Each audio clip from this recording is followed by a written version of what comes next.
Lázolo y el tiempo que nos ha dedicado. Él acaba de llegar de Bolivia, va a estar unas horas en el Perú y va a compartir su conocimiento y su experiencia con todos nosotros, así que muchas gracias por esa deferencia. Está también con nosotros Michelle Reyes, de la Coalición para la Corte Penal Internacional, y están invitados a esta mesa representantes de los distintos ministerios que tienen que ver con el proceso de implementación y con su aplicación directa, de los Centros de Estudios de Derechos Humanos y Derecho Internacional Humanitario, de las Fuerzas Armadas, del Ministerio del Interior, de la Cruz Roja Internacional, de Sociedad Civil, Miguel Huerta, que ha sido pieza fundamental en la elaboración de los primeros debates, la discusión y de los textos sobre temas de lo que estamos discutiendo ahora en el Perú sobre la implementación del estatuto. Están también representantes de la academia que a la vez trabajan en algunos ministerios, como Hugo Torres y Luis. Y está también con nosotros Rosario. Rosario es periodista de Ayacucho y ha vivido en carne propia y difundido toda la época de la violencia política y es importante que conozca cuáles son las reglas del derecho internacional humanitario y cuál es el objetivo de la Corte Penal Internacional desde una perspectiva distinta.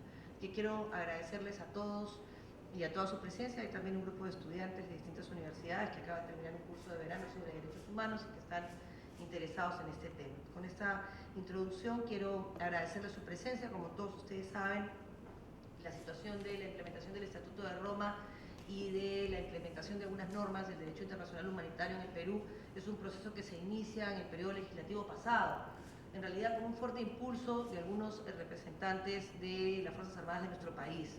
Se presentó un proyecto bastante bien armado, se inició el impulso desde la sociedad civil con mucha fuerza. Lamentablemente el cambio de legislatura significó que el proyecto se archivara. Un grupo de personas, muchas de ellas aquí hoy, decidimos trabajar, yo más acompañar en realidad, una propuesta alternativa que incorporara no solamente lo que ya estaba prediseñado para implementar el Estatuto de Roma y las reglas del derecho internacional humanitario, sino incorporar también algunos tipos penales vinculados a derechos humanos, de manera que se hiciera un capítulo de derechos humanos, derecho internacional humanitario y Corte Penal Internacional. Eso fue bastante discutido entre nosotros con algunas aristas, como el tema de la imprescriptibilidad para algunos delitos, tema que todavía se puede debatir en el Pleno. Yo estoy a favor sin duda de la imprescriptibilidad. Y este proyecto siguió su curso, tuvo 80 firmas de los parlamentarios presentes. Fue la carta que presentó el Estado peruano cuando presentó el informe periódico universal allá por el año 2012.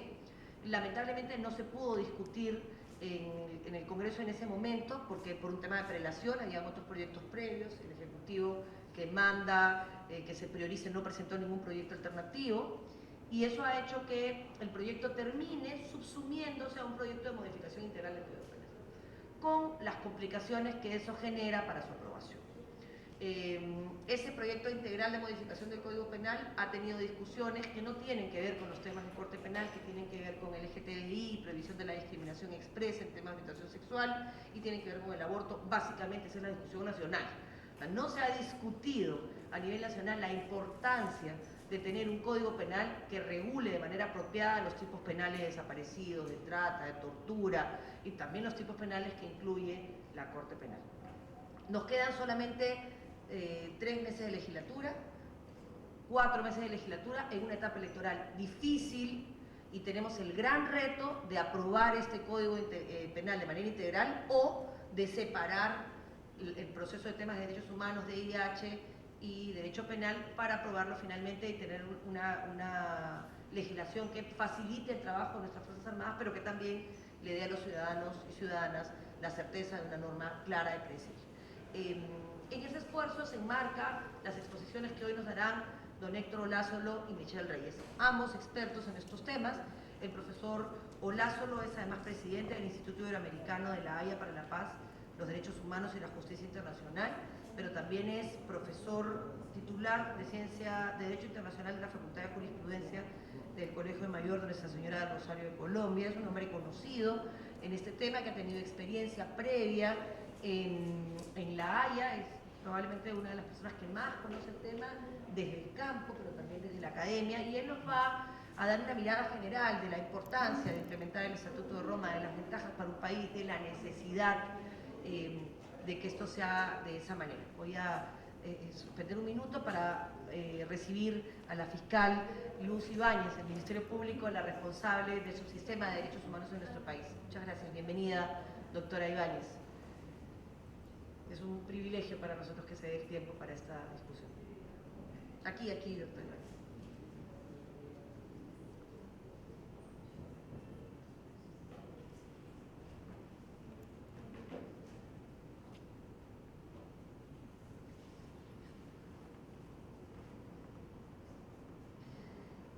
Les decía entonces que el profesor hará una pequeña introducción al proceso de implementación del estatuto, estará a cargo de Michelle, de manera que podamos abrir luego el debate. Son dos presentaciones que lo que buscan es motivar en ustedes su cuestionamiento, las preguntas.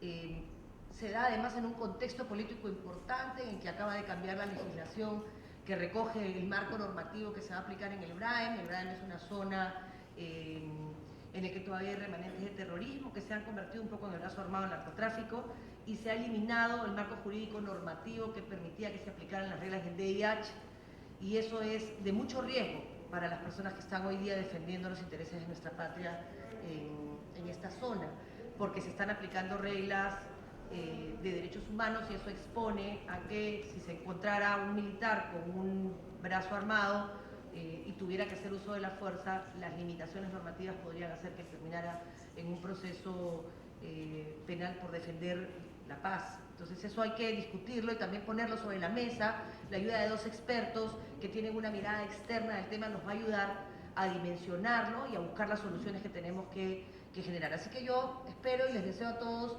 que esta mañana nos sirva para reflexionar sobre la agenda pendiente y que podamos decir las cosas como hay que decirlas, con toda tranquilidad, para ayudar a que en nuestro país se tomen las decisiones que se tienen que tomar y se encuentren los caminos que todos necesitamos y queremos recorrer en paz. Gracias, don Héctor, por su tiempo, gracias, Michelle, y gracias a todos. Sin más, vamos a empezar con Michelle Reyes, de manera que ella pueda, como coordinadora regional para las Américas de la Coalición para la Corte Penal, hacer una explicación general del proceso de implementación al Estatuto de Roma en el Perú, de manera que don Héctor luego nos dé el contexto mundial de la implementación del Estatuto de Roma y su importancia a nivel nacional e internacional. A partir de eso se abrirá el rol de las intervenciones, en las que todos, en el rol que cumple, podrán tener la intervención que deseen, cerrando nuevamente con los expositores. Sin más, vamos a darle la bienvenida a Michelle Reyes con un fuerte aplauso, el uso de la palabra para que empiece el expositor.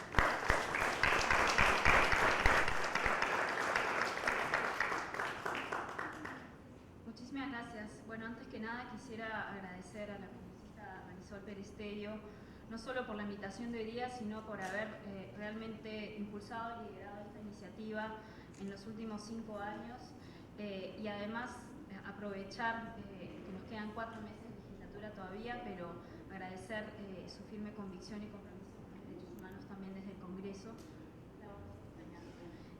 También agradecer a mis panelistas, a mis copanelistas, el profesor Héctor Olázolo y el fiscal Luz Ibáñez, y agradecer la presencia de todos ustedes, colegas y amigos, muchos de que, tal como precisó Marisol, han estado comprometidos con impulsar la implementación del Estatuto de Roma y de normas del derecho internacional humanitario dentro del ordenamiento peruano hace más de una década. Entre ellos, por supuesto, y creo que es parte de la fortaleza de este proyecto, la participación de numerosos actores que han tenido un rol importante en el mismo, tanto desde el Ejecutivo a lo largo de distintos gobiernos, desde las Fuerzas Armadas, desde las Fuerzas de Seguridad, desde el CICR, por supuesto, y también desde la sociedad civil, entre ellas, por supuesto, Comiset, DEMOS, la Coordinadora Nacional de Derechos Humanos, Amnistía Internacional Perú, entre otros. Quisiera saludarlos en representación de la Coalición por la Corte Penal Internacional. Me desempeño hace 7 años como coordinadora regional para las Américas. La coalición, tenemos 20 años de existencia, estamos basados en La Haya y en Nueva York, con una oficina en cada continente, y desde hace 20 años venimos trabajando en impulsar la ratificación e implementación del estatuto dentro de los distintos países. Hemos participado en más de 150 procesos de implementación a nivel nacional, así que es un gusto hoy día poder compartir algunas reflexiones sobre el proceso de implementación del Estatuto de Roma en el Perú. Como ustedes saben, el Estatuto de Roma es el tratado constitutivo de la Corte Penal Internacional que a grandes rasgos determina cuál es el mandato jurisdiccional de la Corte Penal Internacional y cuál es el funcionamiento de la misma. Al interior del estatuto, y lo que nos importa para implementación, por supuesto, se va a definir y regular los distintos crímenes dentro del mandato de la jurisdicción de la Corte, como los crímenes de guerra, los crímenes de lesa humanidad, genocidio y el crimen de agresión, y por supuesto también las distintas disposiciones sobre cooperación con la Corte Penal Internacional. A la fecha, 123 estados han ratificado el Estatuto de Roma, el último de ellos fue Palestina, en abril del año pasado, y estamos a puertas del depósito de instrumento de adhesión por parte de El Salvador el próximo 3 de marzo. Así que en la región en la región americana de los 35 estados miembros de la OEA, ya vamos a estar a 30 estados partes del Estatuto de Roma, lo cual es una representación, y Héctor lo sabrá mejor siguiéndolo desde La Haya, es una representación importantísima de la región dentro de la Corte. En materia de implementación estamos un poco más atrasados. Aproximadamente 60-65 países han culminado o están en proceso de culminar su tarea de implementación. En la región únicamente 3 países, Argentina, Uruguay y Trinidad y Tobago, han implementado integralmente el Estatuto de Roma dentro de su ordenamiento, pero más de una decena de países están culminando su tarea de implementación. Algunos ya han implementado crímenes y principios del derecho penal internacional y del derecho internacional humanitario dentro de su ordenamiento. Otros, como el caso del Estado peruano, ya han implementado disposiciones sobre cooperación con la Corte Penal Internacional, que además es una obligación expresa cuando se trata de implementar medidas de cooperación emanadas del Estatuto de Roma. Surge una pregunta y quizá no vamos a tener hoy el tiempo para debatirlo con más profundidad. Surge una pregunta si hay una obligación de implementar o no el Estatuto de Roma. Mi posición personal es que sí hay una obligación indirecta para hacerlo, pero además tenemos que recordar que la piedra angular del sistema del Estatuto de Roma es el principio de complementariedad, lo cual viene a significar que la Corte Penal Internacional únicamente va a actuar cuando un Estado carezca de la voluntad o carezca de la capacidad para investigar y perseguir los crímenes dentro de la competencia de la Corte. Un paso fundamental para poder ejercer esa jurisdicción primaria para los países es justamente culminando la tarea de implementación. ¿Qué se debe implementar? Y eso es una pregunta que nos hicimos mucho también durante el proceso que ha durado más de 10-15 años casi en el Perú, donde ha sido un poco como bailar un tango, teniendo a mis raíces rioplatenses, si me permite, pero donde han habido muchos pasos para adelante y algunos pasos para atrás. ¿Qué implementar? Cuando tenemos la tarea delante de nosotros, se nos llama a implementar tanto los crímenes contemplados en el Estatuto de Roma, los principios del derecho penal internacional, así como el derecho internacional humanitario, principios esenciales. Marisol ya se refirió a la imprescriptibilidad, que sin duda fue toda una discusión muy interesante durante el proceso, principios como la desestimación de las inmunidades frente a este tipo de crímenes, la responsabilidad de mando, por ejemplo, el no eximiente por cumplir órdenes establecidas por parte de superiores, etcétera, etcétera.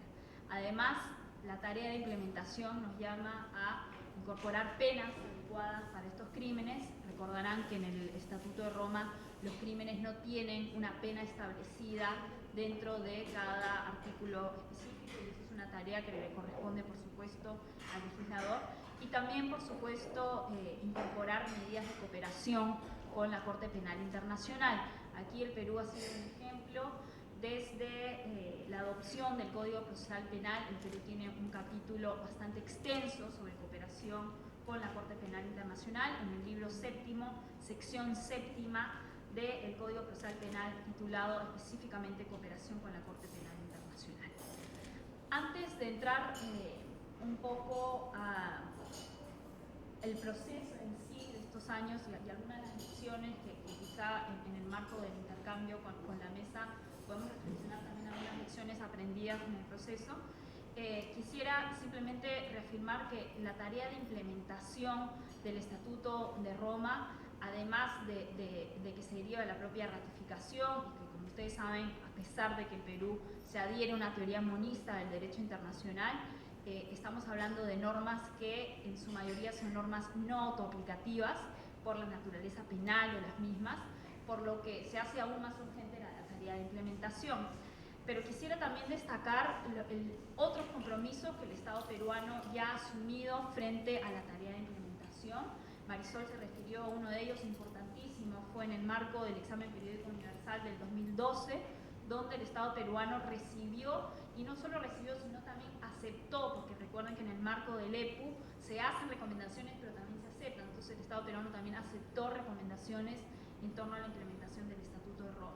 Pero otros compromisos han sido realizados anualmente por el Estado peruano en el marco de la Asamblea de Estados Partes, la cual nosotros participamos en nuestra calidad de observadores tanto ante Naciones Unidas como la Corte Penal Internacional, participamos anualmente.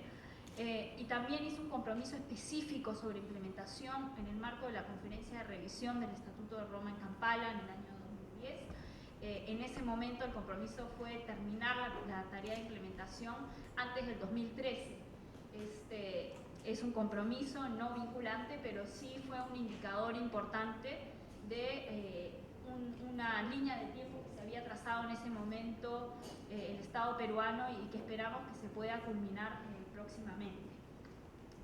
Ahora, sobre el proceso de implementación, y no quiero dejar de reiterar esto, creo que lo que más destaca, a pesar de algunos retrocesos o momentos en que nos hemos estancado en el proceso, creo que lo que más destaca es nuevamente el aporte de distintos actores dentro del mismo. Y eso también incluye al interior del Congreso un importante apoyo multipartidario. Como Marisol ya lo destacó, hubieron más de 80 firmas en el último proyecto, y creo que eso habla muy bien de que esto es una cuestión que va más allá de una línea partidaria específica y que viene a reafirmar el compromiso del Estado peruano con la protección de los derechos humanos y la capacidad de poder llevar a cabo una judicialización a nivel interno. Como ustedes recordarán, el proceso, en el año 2002 se crea una comisión especial revisora del Código Penal a través de la ley número 27.837, la cual en diciembre de 2003 presentó una propuesta legislativa de adecuación a la implementación del Estatuto de Roma, y en un primer momento se planteó la posibilidad de adoptar un libro tercero dentro del Código Penal titulado Delitos contra el Derecho Internacional de los Derechos Humanos y el Derecho Internacional Humanitario. Una nomenclatura que, si me permiten, es bastante afortunada, que no hemos visto en la última propuesta, en la acumulación de los 153 proyectos que forman hoy el proyecto del Código Penal, y una nomenclatura que se debería mantener, y podemos entrar a mayores detalles sobre lo último que quedó durante la discusión. Entre el 2001 y 2006, la Comisión de Justicia y Derechos Humanos adoptó el proyecto de ley 14.659-2005 CR, pero no obstante, al final de la legislatura este fue archivado.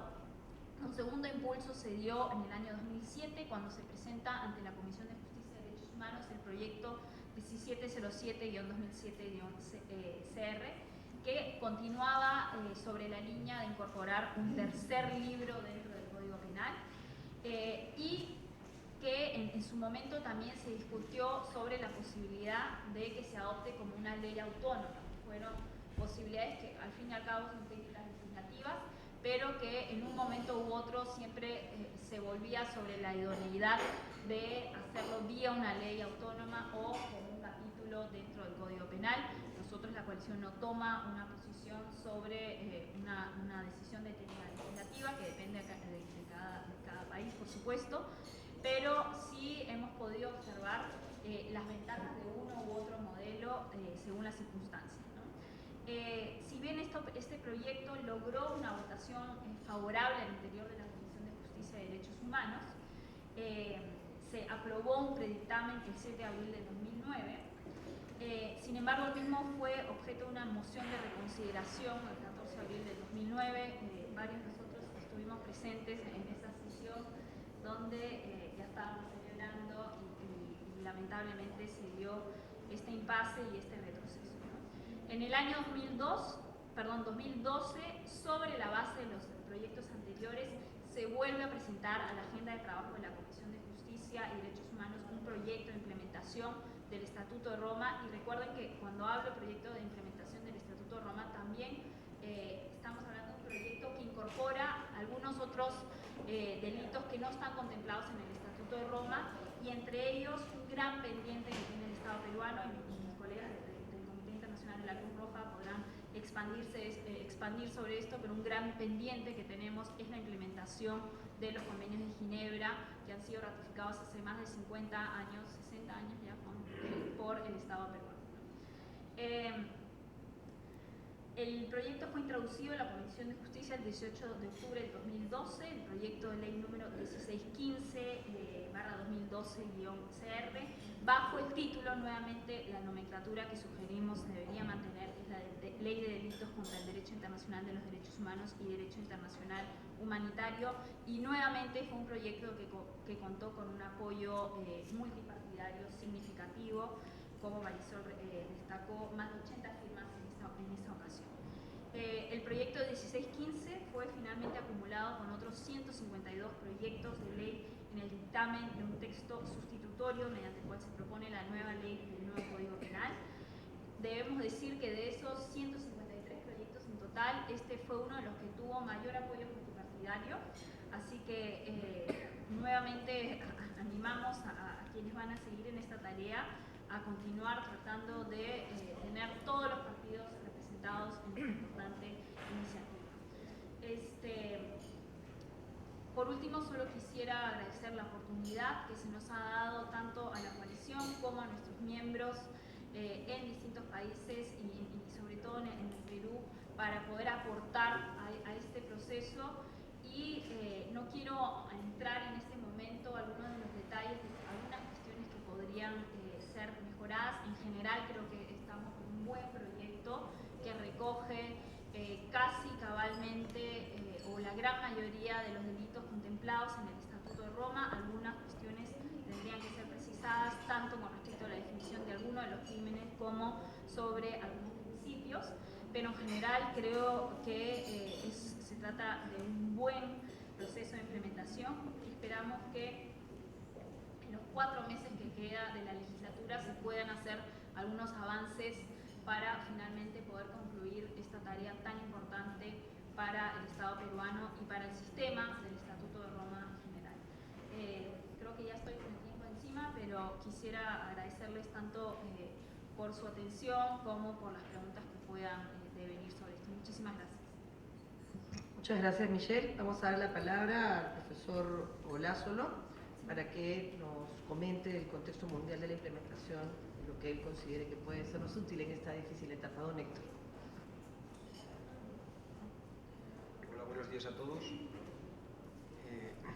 Para mí es un gusto estar aquí con todos vosotros y poder tener un poco de debate sobre las cuestiones que se van a plantear.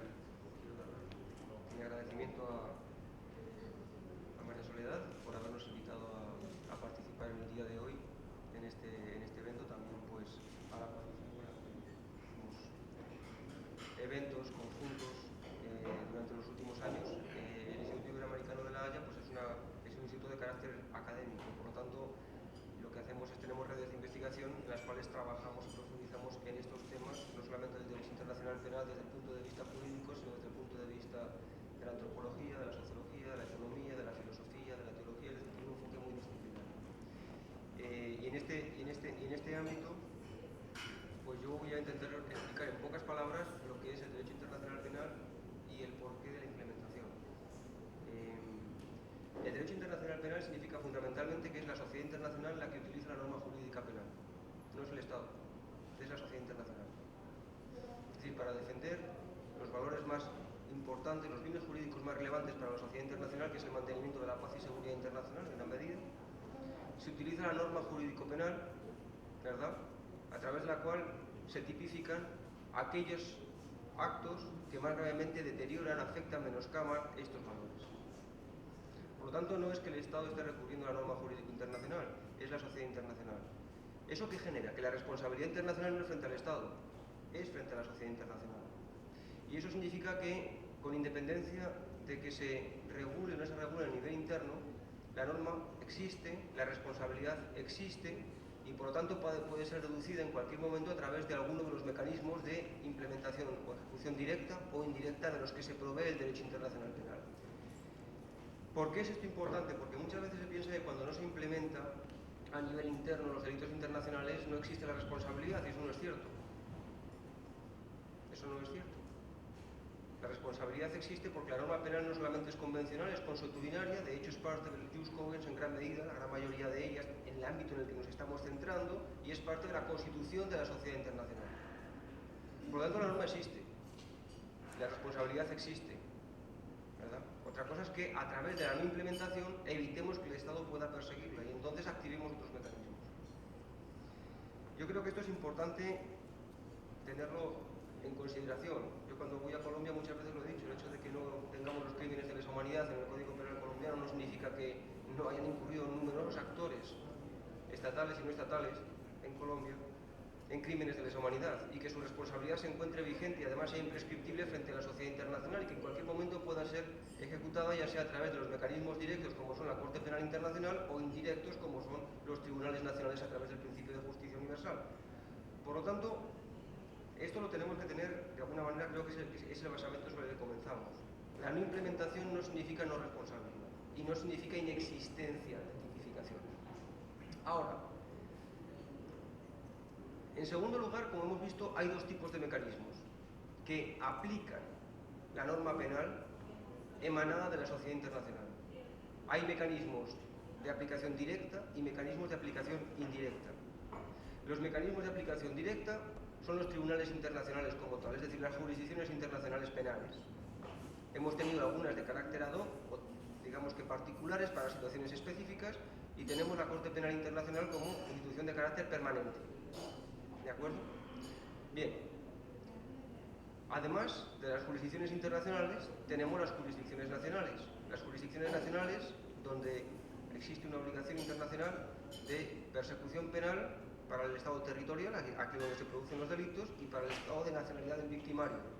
Y existe la facultad, en gran medida, del resto de Estados de la sociedad internacional de poder actuar como agentes de la sociedad internacional y perseguir estos delitos si no tenemos otros mecanismos que lo persigan. Este es el principio de justicia universal. Yo les digo, en Colombia, ustedes pueden tener un acuerdo de paz. Si no resuelven la cuestión justicia, a ustedes nadie les puede garantizar que en 15 años ustedes se van de vacaciones a Argentina, se van de vacaciones a Bélgica, se van de vacaciones a